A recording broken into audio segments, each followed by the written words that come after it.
এখানে ডাইভ মোটরের সবথেকে গুরুত্বপূর্ণ যে বিষয়টা সেটা হচ্ছে যে ফ্লুটিং সিল লাগানোর আগে অবশ্যই দুইটা হাবসের মধ্যে যে প্লেটটা থাকে সেই প্লেটটা কিন্তু অবশ্যই রাখতে হবে। যদি প্লেটটা না রাখা হয় সেক্ষেত্রে দেখা যাবে যে যে কোনো সময় ওই ফ্লুটিং সিল আবার কেটে যেতে পারে। আর এই ফ্লুটিং সিল কেটে গেলেই কিন্তু আপনার যে ড্রাইভ মোটর এত কষ্ট করে বাঁধলেন সেটা কিন্তু আর প্রয়োজন মনে হবে না আমি মনে করি।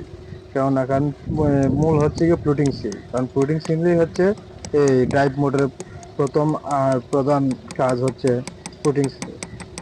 তো এখানে পুটিং সিল লাগানো কমপ্লিট, তাই এটাও চেক করা হয়ে গেছে। তো এখন জ্যাম নাট অবশ্যই লক করে দিতে হবে। তো এখানে জ্যাম নাটে লক করা হচ্ছে। তো জ্যাম নাটে লক করার পর আমরা এখান থেকে চলে যাব হাবস রেডিকুয়েশন গিয়ার। হাবস রেডিকুয়েশন গিয়ার অর্থাৎ যেটা হাবসটাকে যে গিয়ারের মাধ্যমে ঘোরানো হয়, আমরা এখন সেই গিয়ারে চলে যাব। সেটা আমরা আবার এখানে আমরা সেট আপ করবো।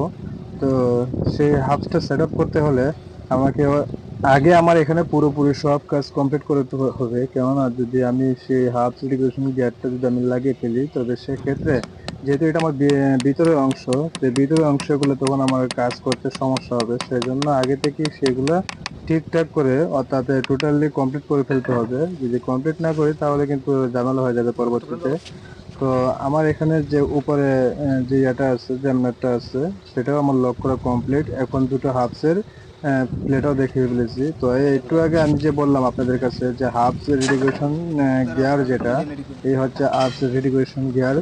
অর্থাৎ এখানে এটা হচ্ছে যে আপনার ফুল ড্রাইভ মোটরটা ঘোরানোর জন্য যে ড্রাইভ মোটরটা ঘোরানোর জন্য দেখবেন এটা যে 5টা পিনিয়াম আছে ঘোরানোর জন্য। মাঝখানে যে একটা পিনিয়াম আছে সেটা হচ্ছে মিডিল গিয়ার বলা হয় বা মিডিল পিনিয়াম। তো মিডিল পিনিয়ামের পর আরেকটা আছে সেটা হচ্ছে সান গিয়ার। আর সান গিয়ারের মিডিলে যেটা আছে সেটা হচ্ছে মেল মেল শেপ যেটা। তো মেল শেপে টোটাল মেল শেপ আসবে সরাসরি আমার যে হাইড্রোলিকের যে ড্রাইভ মোটর আছে অর্থাৎ যে মোটর আছে মোটরের ফাংশন থেকে আমার সেই মিল শেপ আসবে। আর মিল শেপ থেকে আসবে সাইন গিয়ার, সাইন গিয়ার থেকে আসবে মিডিল পিনিয়াম, মিডিল পিনিয়াম থেকে চলে আসবে আমার হাফ রেডিকুলেশন গিয়ার যেটা, বা এটাও আমরা বলতে পারি যে পাঁচটা পিনিয়াম যেটা আমার হাফসের সাথে ফুল ড্রাইভ মোটরটা যে ঘোরাবে সেই ফাংশনে। তো এভাবেই অর্থাৎ টোটালি হচ্ছে এখানে আমার 3-4টা গিয়ার অতিক্রম করে কিন্তু আমার হাফসের শক্তি উৎপন্ন করে।